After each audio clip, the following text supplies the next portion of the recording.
Seperti yang telah pun diterangkan dalam video admin sebelum ini, pihak Lembaga Hasil Dalam Negeri telah pun mengeluarkan kenyataan berkaitan dengan permohonan baru, terutama sekali untuk pembayaran fasa pertama STR 2025 dan juga kemas kini untuk STR 2025. Yang mana sekarang ini telah pun dibuka dan untuk pembayaran fasa pertama, anda harus memohon ataupun mengemas kini sebelum berakhirnya 30 hari bulan November 2024 bagi membolehkan pembayaran fasa pertama STR 2025 menggambarkan situasi ataupun status terkini anda. Okey, harus diingatkan permohonan baru hanyalah kepada mereka yang belum pernah menerima STR sebelum ini, belum lagi ada rekod.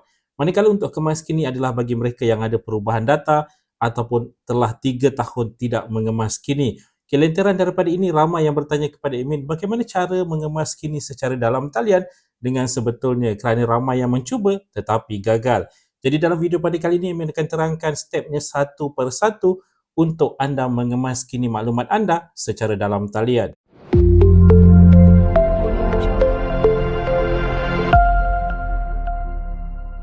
Assalamualaikum, salam sejahtera. Jumpa lagi di channel Heruan Ebi. Okay guys, kepada mereka yang belum lagi subscribe ke channel ini, jangan lupa tekan pada butang subscribe, tekan juga pada butang loceng. Thank you guys. Okay, berkaitan untuk kemas kini STR 2025 yang mana sekarang ini telah pun dibuka dan untuk pembayaran fasa pertama, anda harus mengemas kini jika diperlukan jika ada perubahan sebelum berakhirnya 30 hari bulan November 2024. Tempoh masa yang sangat singkat diberikan. Jadi perlu berhati-hati berkaitan dengan perkara ini. Dan harus diingatkan bagi mereka yang tiada perubahan data tak perlu pun mengemas kini, kecuali kalau katakanlah dah 3 tahun berturut-turut anda tidak mengemas kini, bermakna tahun 2024 tidak mengemas kini, 2023 tidak mengemas kini, 2022 juga tidak mengemas kini, 3 tahun berturut-turut anda disarankan untuk mengemas kini. Walau bagaimanapun, kalau katakanlah anda tidak mengemas kini, tak perlu risau juga sebenarnya, kerana pihak Lembaga Hasil Dalam Negeri akan menggunakan data sedia ada untuk menilai kelulusan bagi STR 2025 anda. Cuma ada kebarangkalian kalau dah 3 tahun tidak mengemas kini, mungkin maklumat asas sebagai contoh, email, nombor telefon, alamat kediaman dan sebagainya, yang itu mungkin boleh dikemas kini bagi memastikan komunikasi antara Lembaga Hasil Dalam Negeri dan anda itu berjalan dengan lancar. Okay, jadi untuk kemas kini STR 2025 ini, bagaimana caranya untuk mengemas kini secara dalam talian? Okay, ada dua kemas kini sebenarnya yang terlibat. Yang pertama adalah perubahan maklumat asas. Okay, untuk perubahan maklumat asas setelah anda log masuk ke dalam MySTR, harus diingatkan untuk kemas kini ini,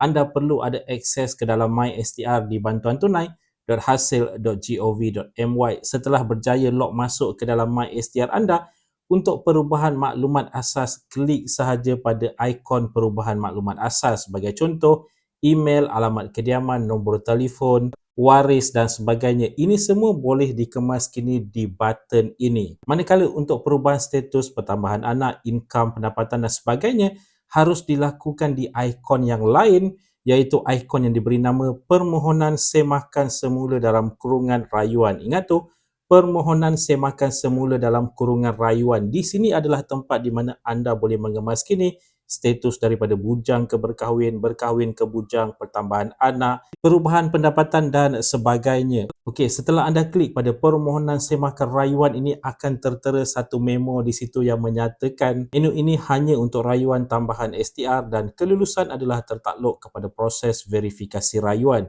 Sekiranya hanya ingin mengemas kini maklumat asas sahaja, termasuk maklumat waris, sila klik menu perubahan maklumat asas. Klik ya jika ingin meneruskan rayuan tambahan atau tidak untuk kembali ke MySTR. Okay, seperti yang dijelaskan sebentar tadi, kalau perubahan maklumat asas boleh dibuat di perubahan maklumat asas seperti yang dijelaskan sebentar tadi, termasuk dengan maklumat waris. Tetapi kalau perubahan lain sebagai contoh status, bujang ke berkahwin, perubahan pendapatan, penambahan anak dan sebagainya, itu boleh dilakukan di ikon ini. Jadi kalau katakanlah itu yang ingin anda lakukan, klik pada perkataan ya, dan setelah itu anda boleh mengemas kini maklumat anda dengan sewajarnya seperti yang tertera di page ini. Jika ada dokumen sokongan yang perlu dimuat naik, hanya klik pada muat naik dokumen sokongan dan seterusnya muat naik dokumen sokongan. Tapi harus diingatkan untuk dokumen sokongan ini perlu dihantar ataupun perlu menghadirkan diri ke mana-mana cawangan lembaga hasil dalam negeri untuk proses verifikasi dokumen yang original. Jadi setelah anda mengisi ataupun membuat perubahan terhadap informasi yang berada di page ini, kalau semuanya sudah tepat, apa yang perlu dilakukan hanya perlu klik pada butang teruskan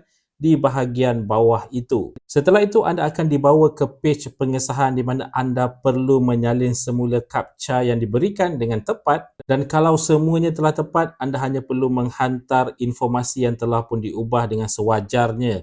Jadi semudah itu sebenarnya untuk mengupdate, mengemaskini maklumat anda secara dalam talian di platform rasmi STR 2025 iaitu di bantuantunai.hasil.gov.my. Okey, selain daripada mengemaskini maklumat secara dalam talian, anda juga boleh menghadirkan diri ke mana-mana cawangan lembaga hasil dalam negeri yang berhampiran dengan anda. Jadi harus diingatkan untuk kemaskini dan juga permohonan baru sebagai contoh bagi mereka yang mungkin baru menginjak usia 21 tahun pada tahun 2025 nanti, telah pun layak untuk memohon kategori bujang 21 ke 59 tahun.